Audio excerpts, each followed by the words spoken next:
So, today we're going to cover general characteristics of bacteria, and we are going to talk about the different groups of bacteria. Then when we come back next week, we'll do Archaea and viruses. So that's how we're going to divide this chapter, because it's quite large. So when we talk about prokaryotes to begin with, what's the only thing on Earth that's prokaryotic? Bacteria.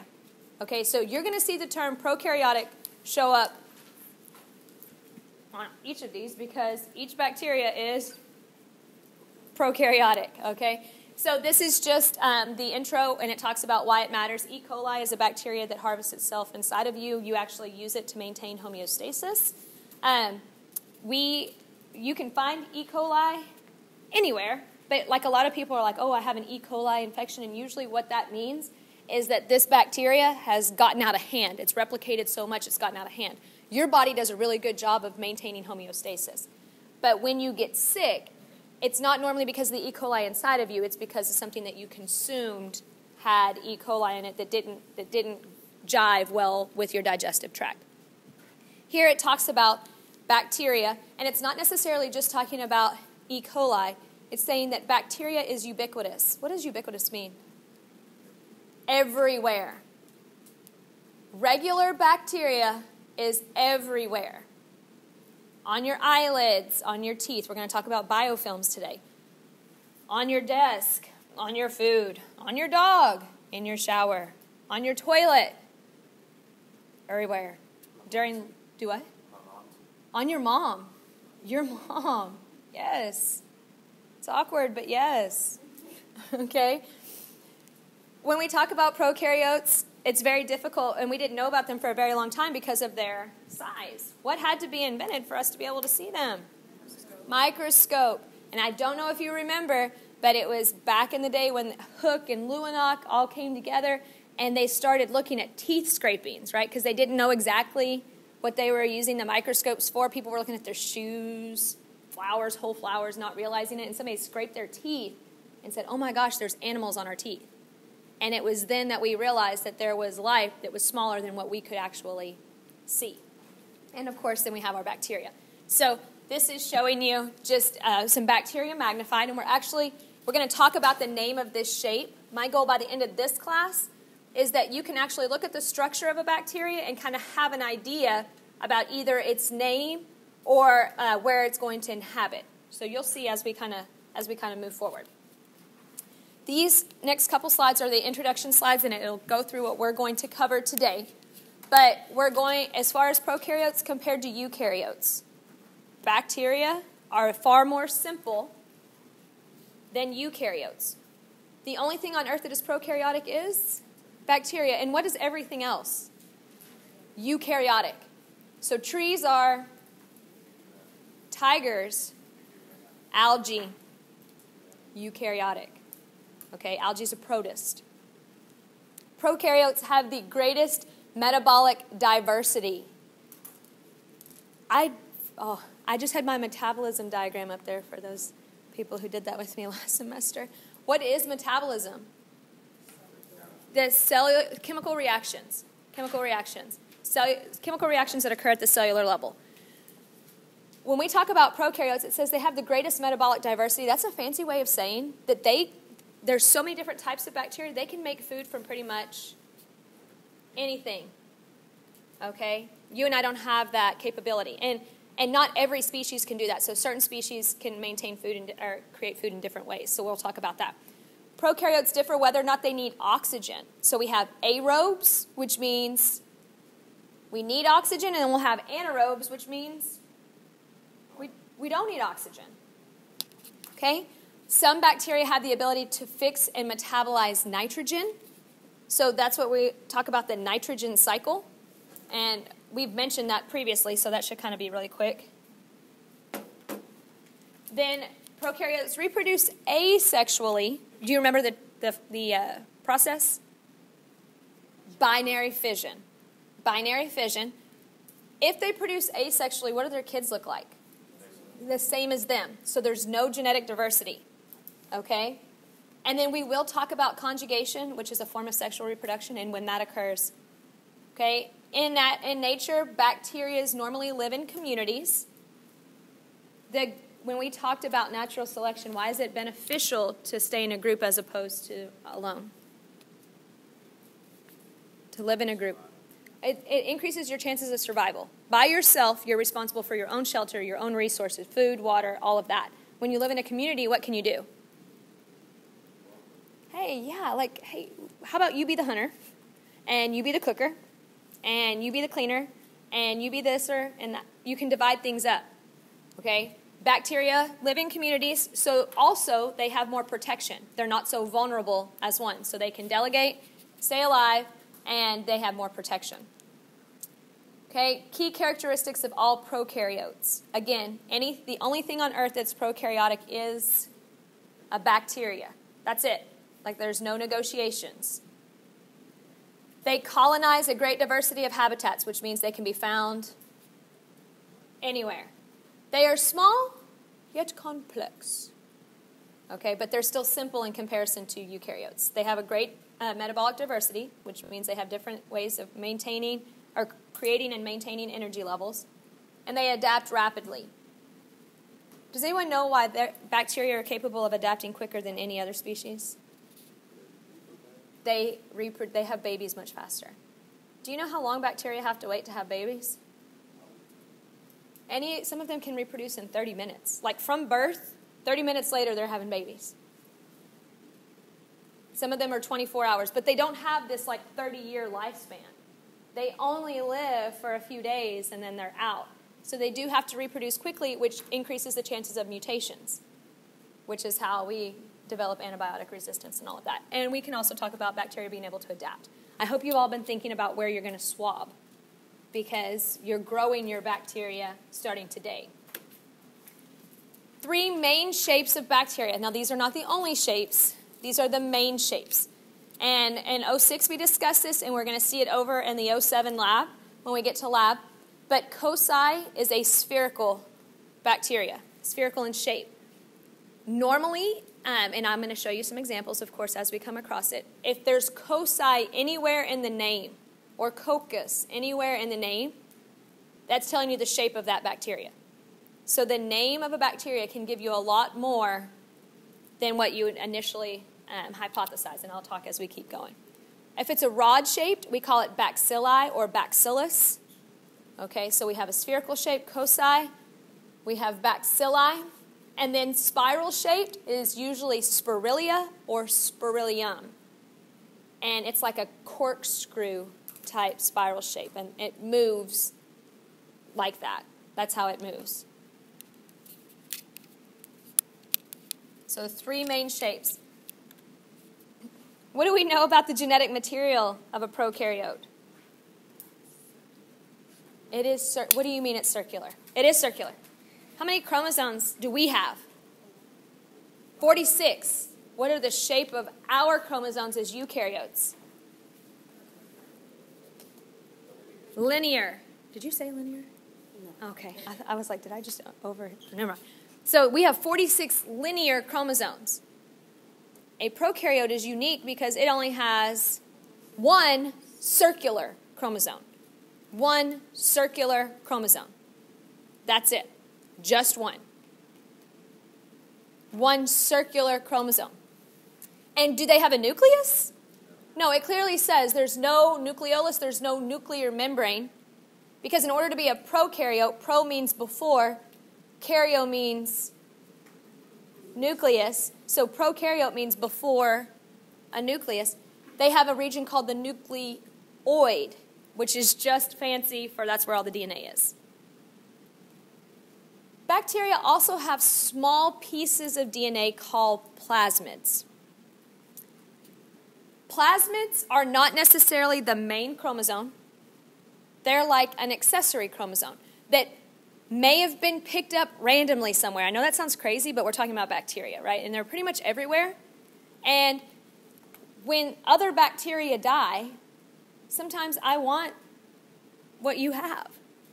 And so I engulf your chromosome or a small piece of that, like a gene. But it doesn't become part of my main chromosome. It's still off to the side. However, when I go to reproduce, it stays. But it replicates on its own, not through DNA replication like we've studied. So plasmids are just small pieces of DNA. We know that a piece of DNA is a gene that they kind of pick up along the way, but they also replicate as that cell replicates. So like, for example, here's a typical prokaryote. Is this the only shape a prokaryote can be? No, but this is the most common one used for teaching purposes. Is this Spirillum, bacilli, or cocci? That's bacilli. It's a rod-shaped bacteria. Okay? So we'll talk about having its plasma membranes, its cell walls, the components of its cell walls. We'll get there. We'll talk about it having a capsule. Talk about the pili. Right now, we have one circular chromosome, but why does it look like a big old mass right there? What is it? How is that similar to our DNA? Remember, we have 46 linear chromosomes in every single cell. Why does that one circular chromosome look like that? It's not condensed. Remember, we talked about the difference between chromatin and chromosomes. And it's nice and organized when it's officially going through replication. But when it's just hanging out chilling, it's chromatin. So it's all messed up. But right here, here's a little plasmid, just a little segment of DNA that was picked up. I may not necessarily be expressing these genes right now, but I have them. Eventually, over time, what do you hypothesize may happen? It'll start to integrate itself into my genetic material and will become expressed. Eventually. That's a potential outcome. It doesn't have to, but there's potentially that chance. Okay, the prokaryotic cell wall. First of all, throwback, what's the only kingdom that does not have cell walls? Animals. Animals are the only organisms that do not have cell walls. Animal cells do not have cell walls. So do prokaryotes have cell walls? Yeah. Do plants? Yes. Do fungi? Yes. Okay, do protists? Yes, because the only ones that don't are animals, Animalia, okay? So when we talk about prokaryotes, let's talk about their cell wall. First of all, they have a plasma membrane, which is just a fancy way of saying their cell membrane, phospholipid bilayer, biological membrane, those are all the same things. The purpose of a cell membrane is to regulate what enters and leaves the cell. That's very basic, very basic. But when we get to the cell wall is there to protect and reinforce that cell membrane. And here is this fancy term that I just tell you today, when you leave and you're within your friend group, say it. It just sounds good. Peptidoglycan. Did you know prokaryotes have peptidoglycan in their cell wall? It's a carbohydrate, reinforces it. Gives a little bit more structure and protection. Peptidoglycan. But depending on how much peptidoglycan that bacteria has, determines, first of all, the thickness of the peptidoglycan or that aspect of the cell wall. But we run a test called a Gram staining test to determine whether that bacteria has a whole bunch of peptidoglycan, so it has a really thick cell wall, or not a whole bunch of peptidoglycan, so it has a really thin cell wall. So and I'm going to explain this process in a moment, but when we get to all the classes and groups and all of that, it'll say this is gram-positive, this is gram-negative. And how you interpret that, if it's gram-positive, we have one certain reaction, and it has thick levels of peptidoglycan. And if it's gram-negative, it has another reaction, and it has just a little bit of peptidoglycan. Okay? And I will explain Gram staining. Gram staining is a technique we use to identify different types of bacteria. When I told you that gentleman dyed himself purple, this is what we were doing. We grew bacteria like you guys are about to do. Then we took it, swabbed it, and gram stained it. And Jeremiah dyed himself purple. So this stain that we use is called crystal violet. So it's a violet-colored stain that crystallizes when you don't move it as it sits still. So you have to shake it. And there's a set series of steps that we have to follow. But you use crystal violet, then you use iodine, then you wash it with ethanol, and then you come back and stain it. You and I would use saffron here. And what it does is it causes this series of reactions to take place in the cell wall. And if that bacteria is gram-positive, which means it has a thick layer of peptidoglycan, when all of these steps are carried out correctly, that bacteria is purple because it held a whole lot of that crystal violet stain. So it has a lot of peptidoglycan. It appears purple. If it only has a little bit of peptidoglycan, it appears like a reddish or pink color. So it didn't hold on to all that crystal violet staining after we went through all of these steps to kind of wash it out. So gram-positive bacteria is always purple. Gram-negative bacteria is pinkish red. So I haven't seen your lab exam, but I'll put money that there will be a picture and it has like a purple bacteria and it'll say, is this gram-positive or gram-negative? And just by the color alone, you would say this is gram-positive, or there may be one for gram-negative. But I know that in all the years I've taught it, that's one of the first questions that I ask.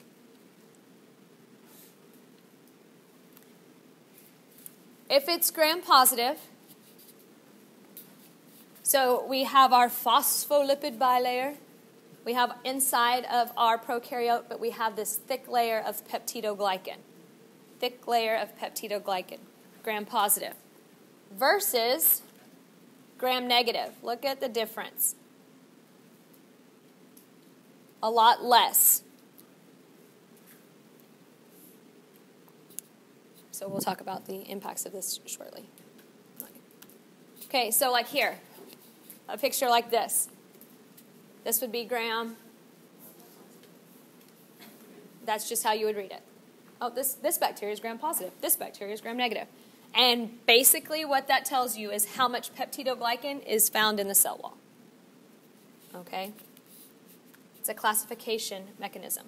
So as we're talking outside of the cell wall, which we talked about being reinforced with peptidoglycan, we have a capsule. A capsule is just like a gel coating. Like when you look at a pill, the outside layer of one of those gel capsules, it's a capsule. That's what it is. And it's usually like a kind of a sliminess to it, which leads to the slime layer. And the whole purpose of a slime layer is so that they have the ability to colonize or connect. If they're just dry bacteria, it's very difficult for them to connect. But if they're kind of sticky, guess what they start to do when there's a whole group of them? They stick together. You're going to see this when you go swab whatever it is you're going to swab today. When we come back next week, your bacteria will have grown in mounds. Like they all just kind of stick together. It's going to be disgusting, but cool. Okay? The purpose of that slime layer, as I already mentioned, it helps them to connect. It protects them from desiccation. What does desiccation mean? Drying out or dehydration. That slime layer also helps protect against antibiotics. It helps protect it against viruses, antibodies, which would be a naturally occurring fighter, and enzymes. And I already said it adheres to surfaces. I'm about to say something, and I'm going to bring it up again when we talk about viruses. If you have a bacterial infection,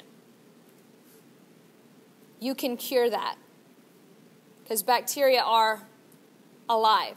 So when you take antibiotics, it's because you have a bacterial infection.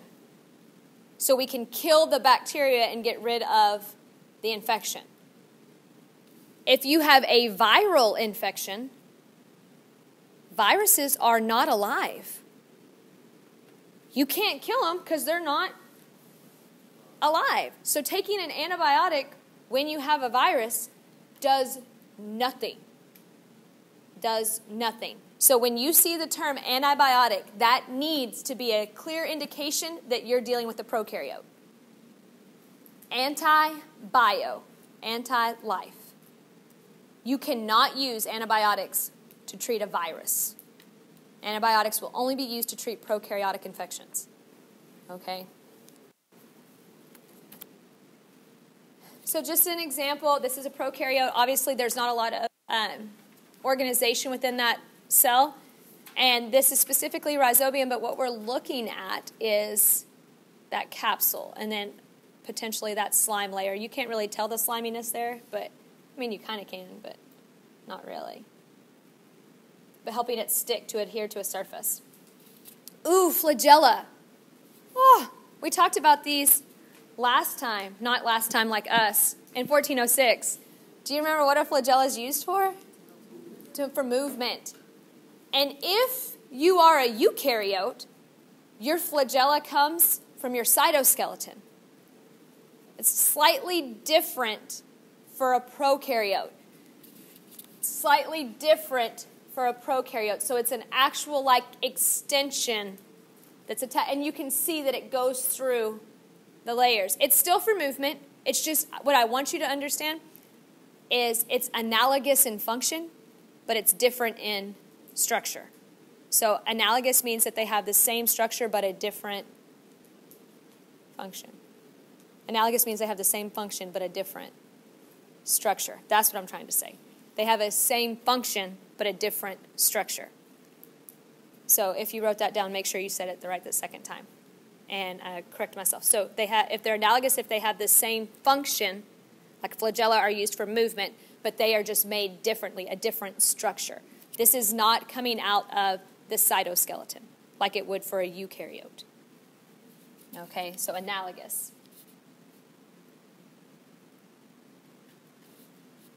Here it talks about conjugation. Conjugation is a type of bacterial replication for reproduction purposes, but I want to wait till we talk about binary fission before I get to conjugation. Pili. Pili are these string-like extensions that come off of the capsule, okay? Some people try to call them cilia. They're not cilia.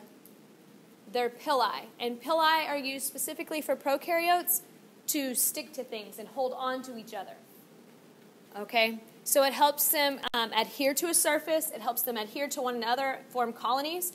You'll normally find pili on bacteria that is gram-negative. So what does that tell you? What color is it? It's kind of the pinkish, the reddish, and it doesn't have a lot of peptidoglycan.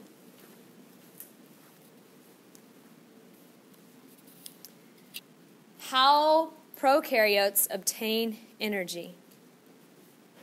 The difference between an autotroph and a heterotroph.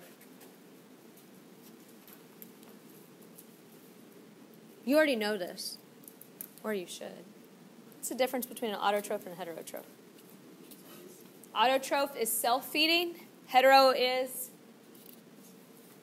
other, like it's using something else. When it says here that an autotroph uses carbon dioxide as their carbon source versus a heterotroph that obtains carbon from organic molecules. What are my organic molecules? Lipids, carbohydrates, proteins, and nucleic acids. Yes. So this is me and you. This is organisms that can make their own food. But we're going to stick to the fact that we're in a prokaryotic chapter. Autotrophic organisms can make their own food. Heterotrophic organisms have to consume their food. But I want you to see how it's written academically. Instead of saying, I eat my food, I obtain carbon from organic molecules. Nobody says that, but this does. Now, what's the main source of energy for most autotrophs that you're familiar with? The sun. Okay? Well, prokaryotes, remember how it says there was a great diversity for their metabolic functions? We'll start with a chemoautotroph. What does chemo tell you? Chemicals. So I'm not using light to make my own food. I'm using chemicals to make my own food. And how do I know I'm making my own food?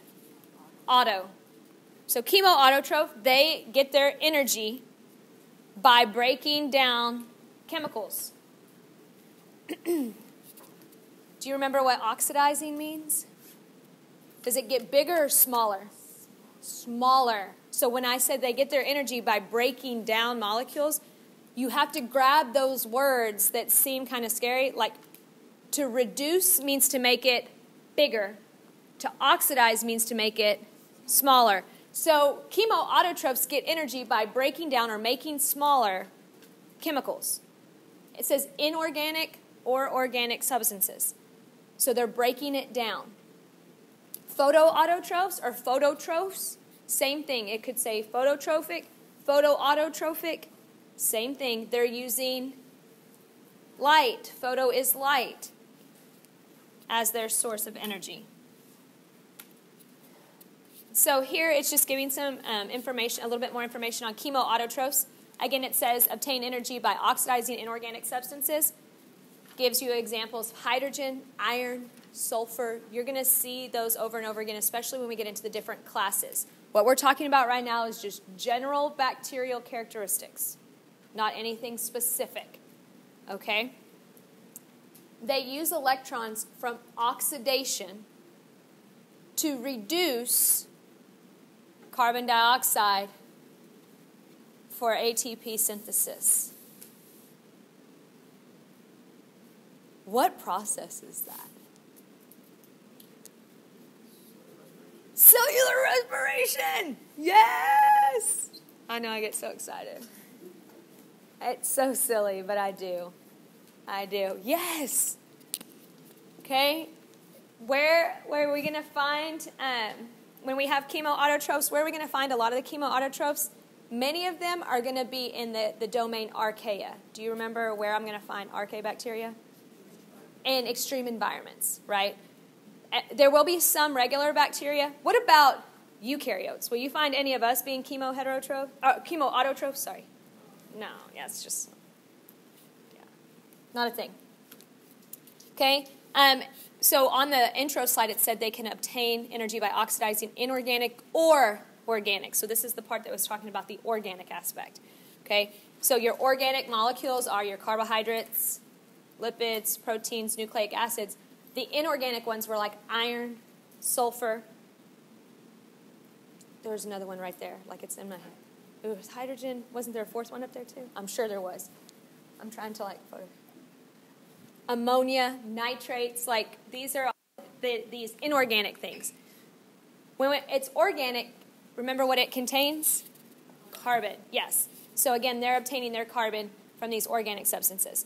Many of the chemoheterotrophs, these are not, we did switch to heterotrophs. I was about to say, many of these chemoheterotrophs, they're not making their own food, they're eating their own food. These chemoheterotrophs are what you and I know as our decomposers. They're breaking down your poop, your sewage. They're breaking down dead or decaying. They're detrivores, so they're breaking that stuff down. Real quick to make sure that I point this out once more. We went from chemoauto to chemohetero, okay? Because the slides don't make a huge distinction, and I know where confusion. So do chemoautotrophs only use inorganic? No, they can also use organic, and that's what I was just about to go back and see that it said that on there, but it doesn't say that. It doesn't, because here, by oxidizing inorganic or organic substances, because they can break that stuff down, okay? But there's just not a slide that goes along with it, just so that we're on the same page, and I don't want to get anyone confused. Any other questions? So that I don't want you confused when you're studying. Are you talking about chemoauto or chemohetero?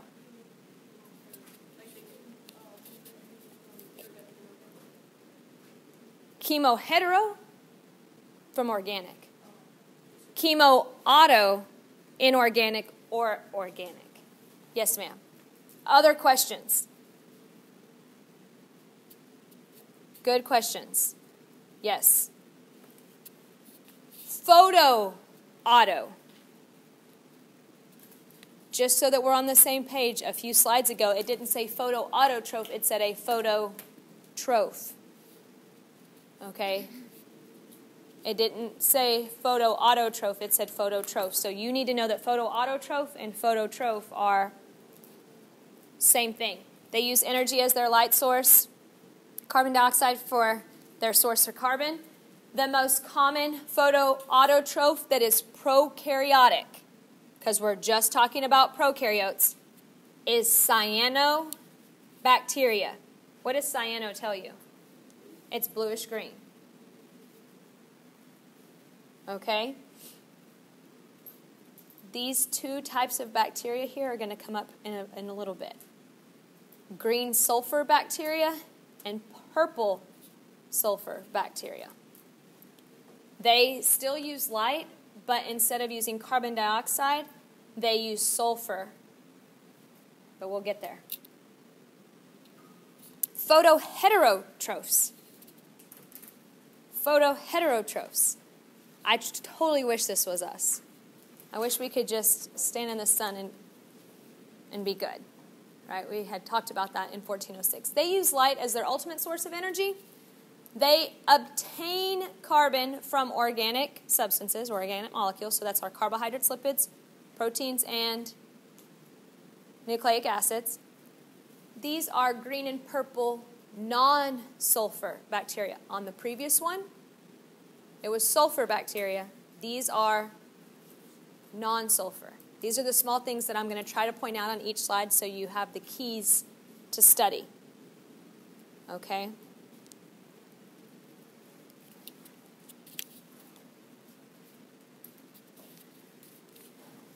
A diagram that puts all the types of modes of nutrition together on one slide. Okay? So where they're getting their energy from and where they're getting their carbon from, whether it's carbon dioxide or whether it's organic molecules, whether they're getting their energy from breaking down something that's inorganic or organic, or if they're getting it from the sun. Okay? So we talked about modes of nutrition. We talked about bacterial structure. We talked about modes of nutrition. Now let's talk about use of oxygen. Use of oxygen. You are either aerobic or anaerobic. And those are pretty straightforward. If you're aerobic, you require oxygen. And if you're anaerobic, you don't. Okay? Now, when we talk about aerobes, aerobes means that they require oxygen. Obligate aerobes means that they have to have oxygen to survive.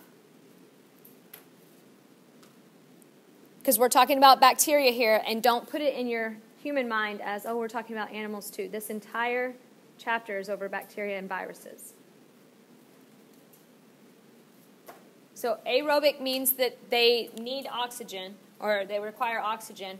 Obligate aerobes means that they cannot carry out metabolic functions without oxygen. So they are obligated to oxygenated environments.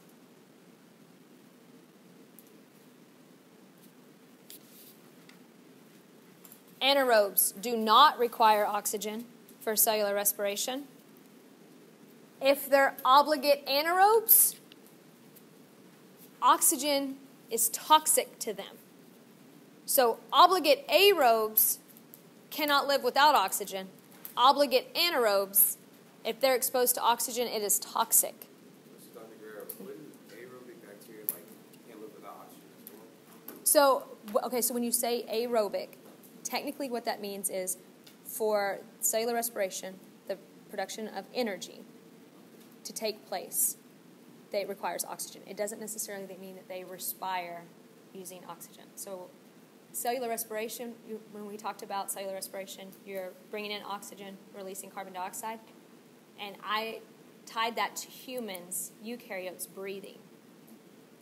Bacteria don't have all those systems.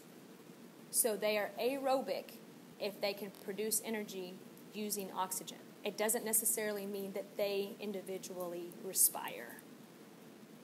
So if they are obligate aerobes, that means that they require oxygen for other metabolic processes as well, not just ATP, right, cellular respiration. Does that make sense? That's a really, really good question. So aerobic bacteria, if you just say it's aerobic, it would be natural to say, oh, well, it needs oxygen. It does to make ATP, but it doesn't necessarily mean that it needs oxygen to carry out any other metabolic process. If it's obligate aerobes, that really specifies, hey, there's other metabolic processes that require oxygen in order to take place. That's a very good question. Obligate anaerobes are poisoned by that oxygen. So I already said that it's toxic to them. Facultative anaerobes, they can live in either an oxygenated or unoxygenated environment. Oxygen is kind of easier for them to use, but if they don't have oxygen available, it's not going to wipe out their population. They can carry out fermentation. I was about to use the human example, but I want to stay with prokaryotes. Okay, so if oxygen is present, it's easier, but if it's not, they just go into an anaerobic condition. Do you remember the difference in the amount of ATP that is produced? 2 ATP per half second versus 36 to 38 ATP with O2. Okay?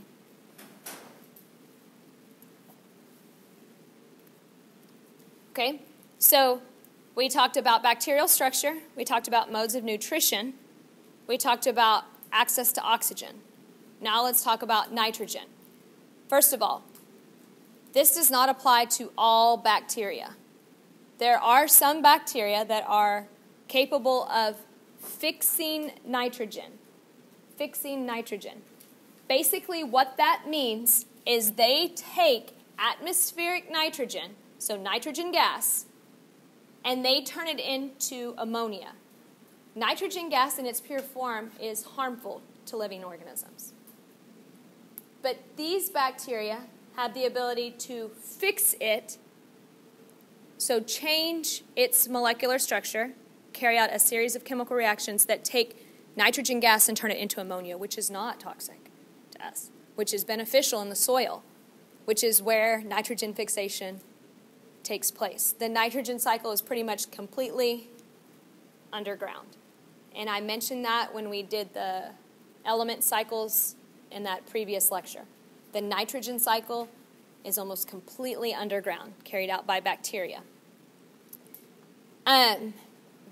So there's a lot of different types of bacteria that carry out nitrogen fixation. Here's the one that I want to point out right here, because you're going to see this also in your lab. So I just showed you a picture of Rhizobium. But this bacteria is symbiotic with plants. What does that mean? Symbiotic with plants. They have a relationship. It doesn't tell you what type of relationship that they have, but there is a relationship between this bacteria and plants. And I'll tell you what it does is it forms these little nodes or nodules, and it fixes the nitrogen gas and provides a quick source of the ammonia to that organism so that it can grow in a hardy environment. So if it's difficult for plants or organisms to survive there, it's capable of doing so in those environments. So it's a beneficial relationship, not a parasitic one, but still. Not all bacteria can fix nitrogen. Not all bacteria can fix nitrogen. So generally speaking, what we've said so far as the cellular structure, modes of nutrition, access to oxygen, that was all pretty general. Nitrogen fixation does not occur with all bacteria. Not all bacteria can do that. Okay, how bacteria reproduce. I asked this previously, and many of you answered binary fission. So when we talk about a prokaryote, the common method of reproduction is binary fission. This is it making an identical copy of itself. Binary fission. That's perfect if that bacteria is surviving in that environment. Conjugation. Remember those pili I talked about a moment ago, and I said this helps them kind of connect to each other or connect to surfaces? Some bacteria, not all, but some bacteria have what we call a sex pili. A sex pili. And it's only a few bacteria. But if they have a sex pili, let me show you.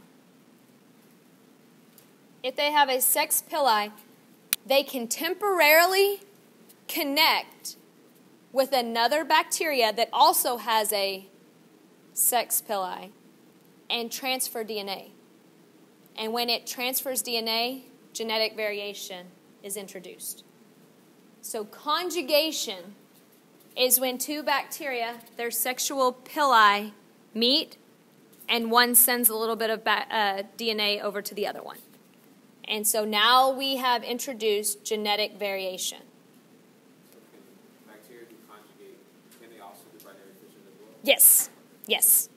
That is correct. Yes. Great question. They don't exchange.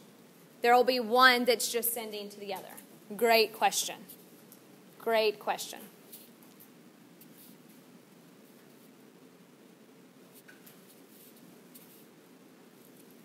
It is far more common for bacteria to use binary fission because it's quicker than for conjugation. But this has no genetic variation. Conjugation introduces genetic variation. And just to recall, genetic variation is the basis of survival. So that's what makes you and I so successful, is that we're genetically different. Endospore. This is not necessarily talking about reproduction at all. For probably the next 5 chapters, you will hear me say the term favorable and unfavorable conditions. If the conditions are favorable, that means that that organism can grow and thrive in that environment. If the conditions are unfavorable, that means that the organism is going to struggle to survive in that environment. Bacteria that may come across unfavorable conditions. Some of them in unfavorable conditions will be selected against, which means what? They'll die. But some bacteria have the ability, let me show you what it looks like, to form an endospore.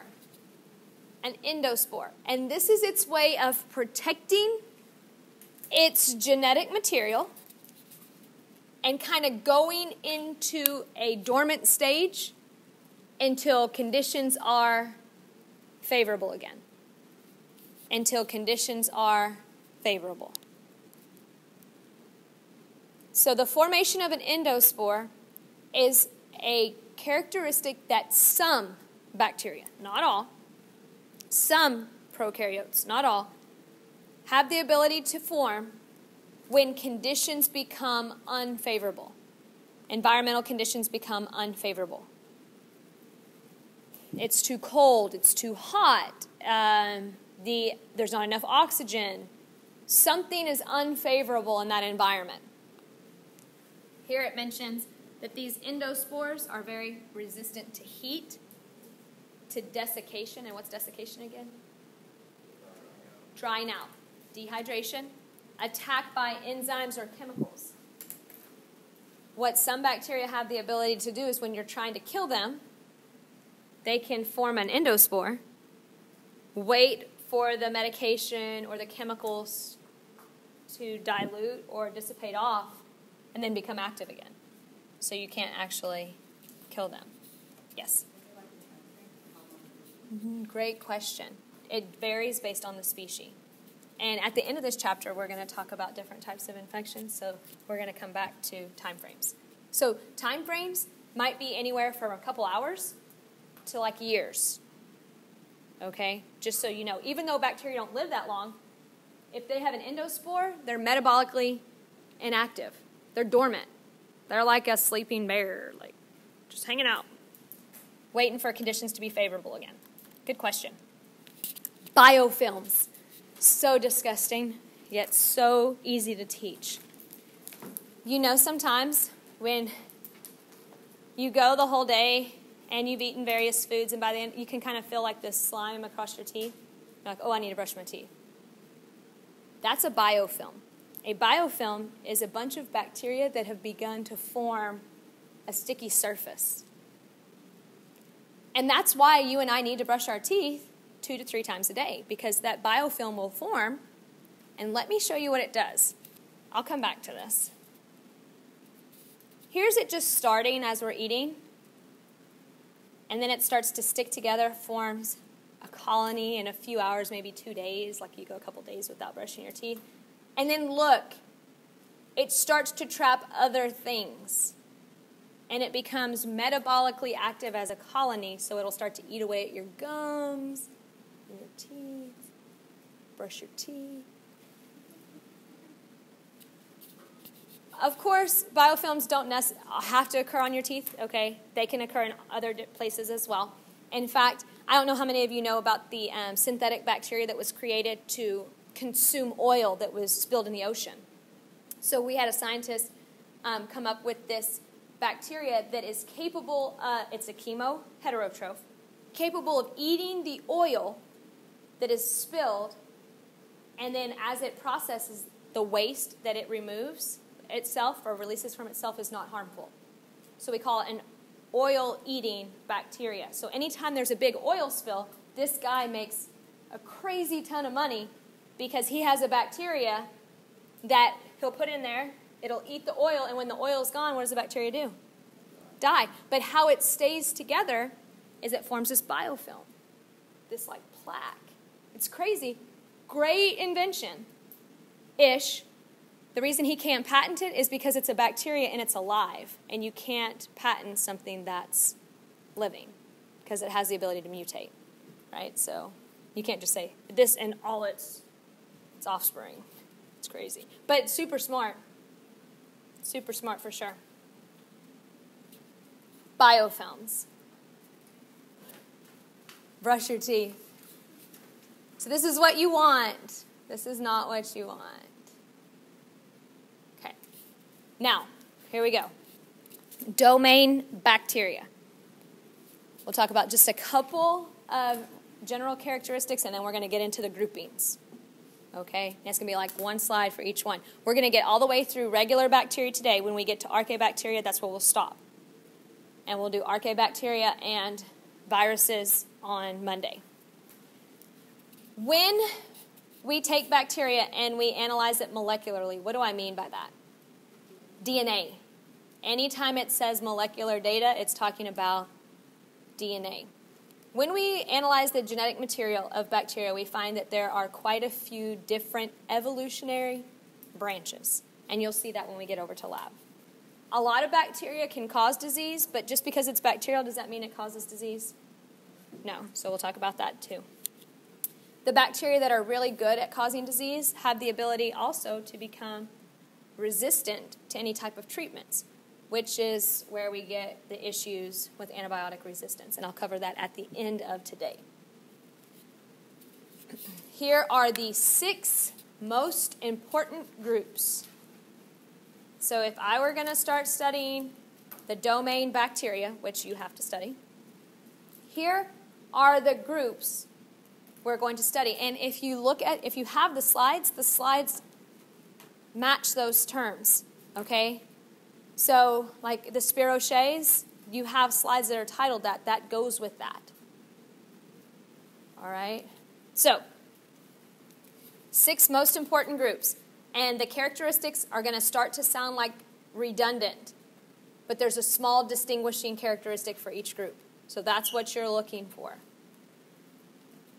Proteobacteria is our first, then green bacteria, cyanobacteria, gram-positive, Spirochetes, and then Chlamydias. The Proteobacteria. Proteobacteria, it's not saying that all of them have to be gram-negative, but the gram-negative Proteobacteria include purple sulfur. Do you see where this is? Okay, I just want you to be able to interpret what is being said. Purple sulfur, which is a photoautotroph. Purple non-sulfur, which is a photoheterotroph, and we talked about that on a previous slide. And purple photosynthetic pigment. These right here are all Proteobacteria, gram-negative. Free-living Proteobacteria include like the bacteria that causes bubonic plague, Legionnaire's disease, gonorrhea, gastroenteritis, dysentery. My favorite thing about this, and it's probably going to gross you out because I like to talk about these, especially like sexually transmitted diseases like gonorrhea. The best part about that is that, first of all, you shouldn't have one anyway. But if you do have an STD and it happens to be gonorrhea, be grateful. Why? You can get rid of it. Yeah. Yes. Like, don't be like, oh my gosh, I'm so embarrassed. Go to the doctor and pray for bacterial. Like, just please tell me it's bacterial. Then you need to be careful. I'm not your mom, but that's my favorite thing to bring up here. And there's quite a few sexually transmitted diseases because throughout school, we are like, oh, don't do this, don't do this, don't do this. And then people get scared and they don't want to talk to their parents about it. And a lot of these issues can be cleared up really quickly with an antibiotic. Just get it taken care of and it's gone. Okay? Well, sometimes it's not like that, but you know what I mean. Okay, some plant pathogens include like plant rot, or there's wilting, scabs that show up on plants. These are all caused by proteobacteria. This one, myxobacteria. So it's a slime mold, slimishness in nature. I feel like that looks like a painting. Let me tell you, it looks cool. Okay, it's creepy, but it's cool. Let me tell you why this is so interesting to me. And you're going to see the same thing happening with fungi. So I'm going to intro it here. This bacteria will inhabit this area until all the nutrients are gone. When all the nutrients are gone, it becomes an unfavorable environment. So it either adapts or dies, right? And if it can't form an endospore, which not all bacteria can, what this one does is it forms this small stalk. And you and I can't see it, but it forms this small stalk, and then it starts shooting its babies off, like little Why is it shooting them away from it? Let me put you in the land of good, because I have done taken all of the nutrients in that. I love that. Like, how do you keep this species going? I've already taken everything that's here, and you can't compete with me. I'm bigger than you. So let me shoot you off and give you a better chance of surviving. We see this happening with quite a few organisms. It's a pretty cool practice. So, anyways, we'll talk about this again when we get to fungi. Second group, the green bacteria. The green bacteria. This is also a gram-negative bacteria, photosynthetic, some of them. Sulfur bacteria that is photoautotrophic, usually in hot springs. Okay. Non-sulfur bacteria, photoheterotrophic, usually marine and salt environments. What's the difference between a hot spring and like a marine environment? The temperature, the amount of heat, okay, and their ability to withstand high heats. This is not Archaea bacteria. We are in regular bacteria right now. I just want to point that out, okay? What makes the green bacteria green bacteria? They have chlorophyll. That's the defining characteristic. So some of them are gram-negative. There were some gram-negatives in Proteobacteria also. But we have some chlorophyll, so it gives them that greenish color. They do not release oxygen as a byproduct. They do not release oxygen as a byproduct. Another key defining characteristic. And you'll see where this comes into play shortly. Because we have cyanobacteria, which is the next group. Cyanobacteria, also gram-negative photoautotrophs. Blue-green, we talked about cyan being a bluish-green color. They're capable of carrying out photosynthesis similar to plants. They do release oxygen as their byproduct versus the green bacteria that did not release oxygen. Can anybody tell me why cyanobacteria aren't plants? They're blue, okay. Why cyanobacteria aren't plants? They're not eukaryotic. So they function similar to plants, but plants are all eukaryotic because the only thing on earth that's prokaryotic is bacteria. And notice how all of these are bacteria. Bacteria. Yes, this whole chapter's about bacteria. All these have to be like gram-negative, or is it just the most common? So as far as the characteristics that you're going, yes. The characteristics for you answering test questions, yes. So we have to be like, you know how there were gram-negative, but examples. Right. So know the examples that go along with that. So so far, each of these groups has all been gram-negative. So if the defining characteristic starts with gram-negative, Okay, well, it can be one of these. So then you're looking for something to distinguish it further. Great questions. Great questions. Gram-positive bacteria. The fourth group. Talks about them being chemoautotropic, which we've already discussed what that means. But many of these are pathogenic. What does pathogenic mean? A pathogen is a disease-causing agent.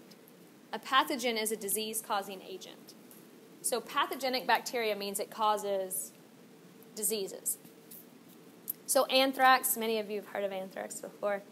If you know that you've been exposed to that bacteria, of course you want to get rid of it really quickly, but if you let it run for a little bit, you're on your way out. Look at the scientific name. What can you tell me about anthrax? How do you know it's rod-shaped? Bacillus. Like you can pull information just from the name on characteristics. So anthrax, Bacillus anthracis, is a rod-shaped bacteria, just from the name alone. Staphylococcus, what can you tell me about that?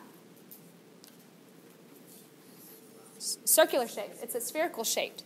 Okay? And Staphylococcus is what, when you hear like a staph infection, that's what this is. We just shorten everything because in society a lot of people can't say Staphylococcus. Staphylococcus aureus. That's what infection I have. They're like, I have a staph infection. Staph infections from food poisoning. We saw this a lot a few years ago, that MRSA, or like we saw a lot of athletes in locker rooms. They would have cuts, and the bacteria would get in it, and they wouldn't clean the cut. You know, it was a high school kid, like I'm fine, and then they would get a blood infection. It was bad. It was bad. So that's an issue. Streptococcus. Still a circular, spherical-shaped bacteria, but this is what causes strep throat, pneumonia, and you can see pneumonia in both of these. So it doesn't, when you treat pneumonia, there's different ways of treating it because it could be Staphylococcus or it could be Streptococcus. Like that's where the whole distinguishing what I'm working with comes into play. So gram-positive bacteria, what is going to be one of the main defining characteristics of gram-positive?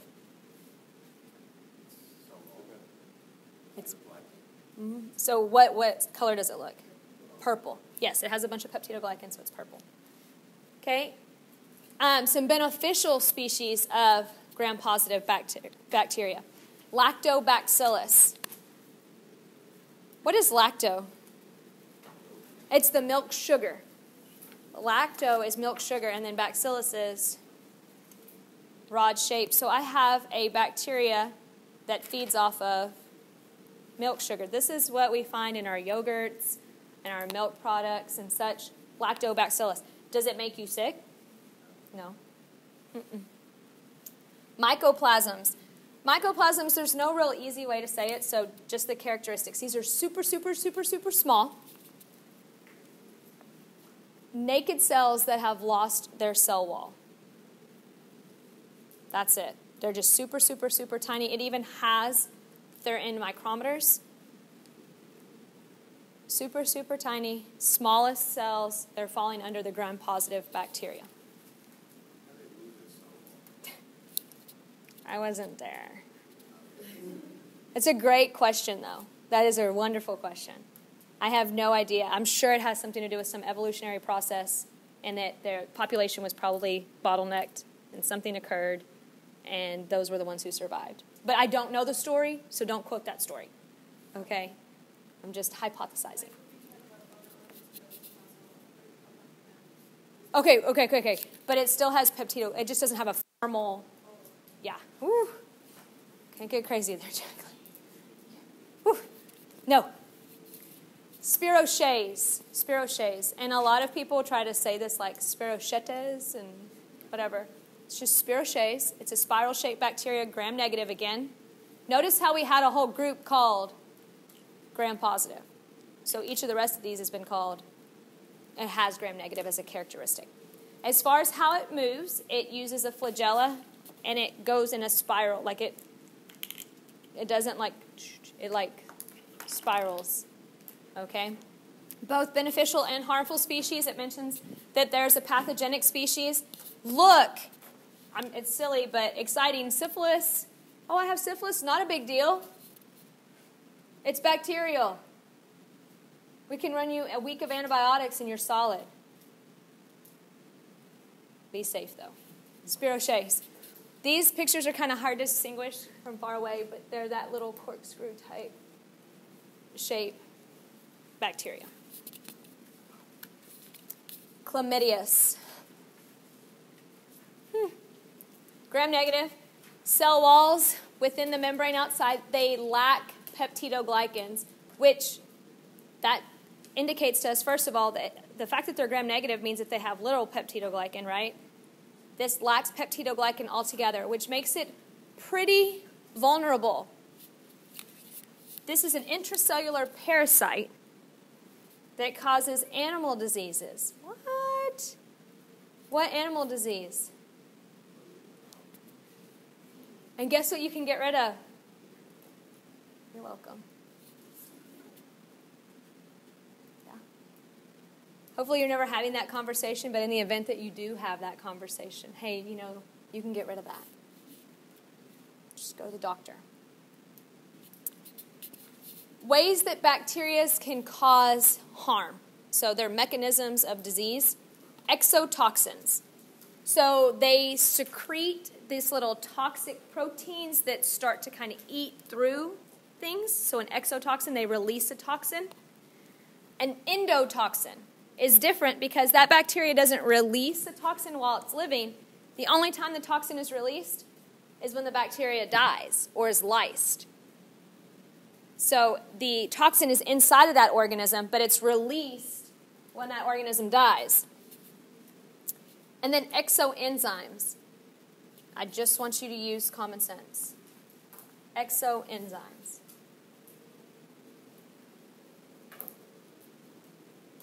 Exo, out, enzymes.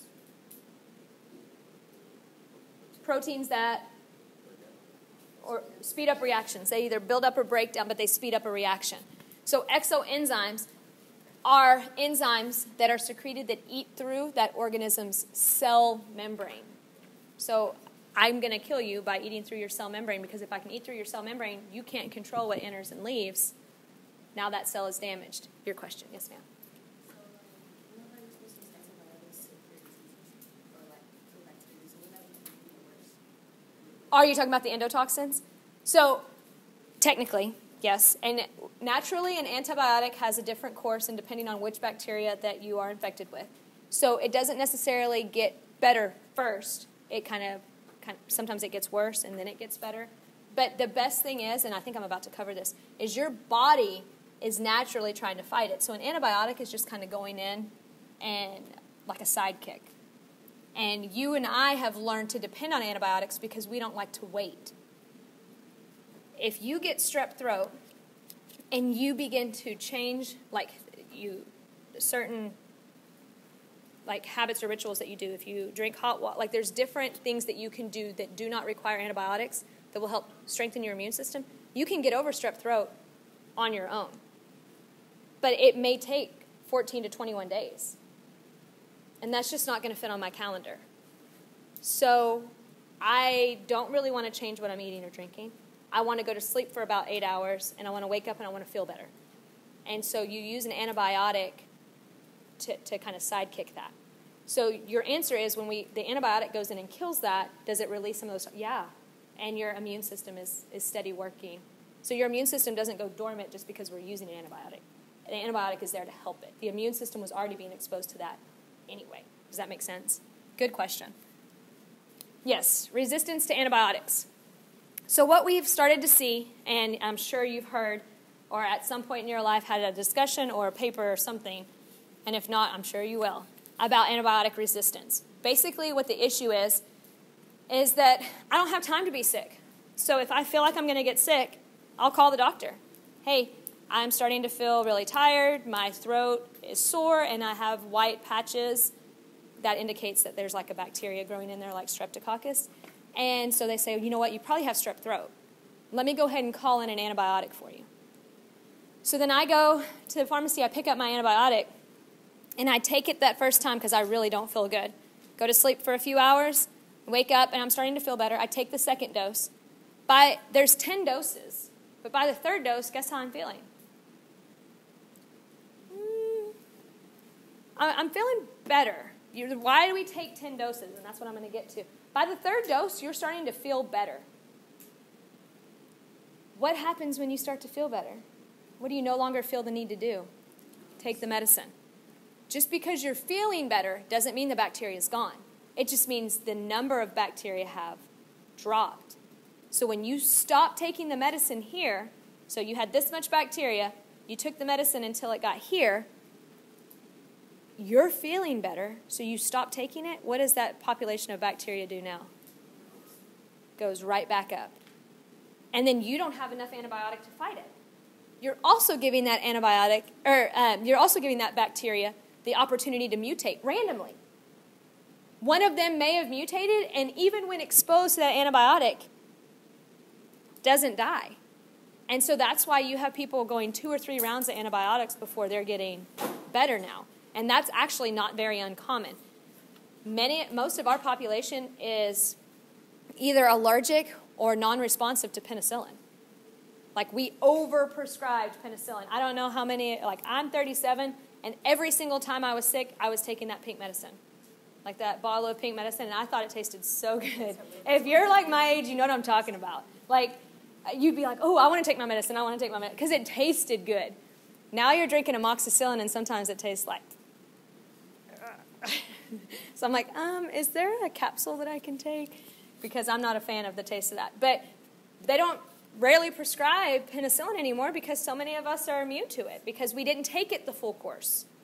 And we allowed that bacteria to develop resistance.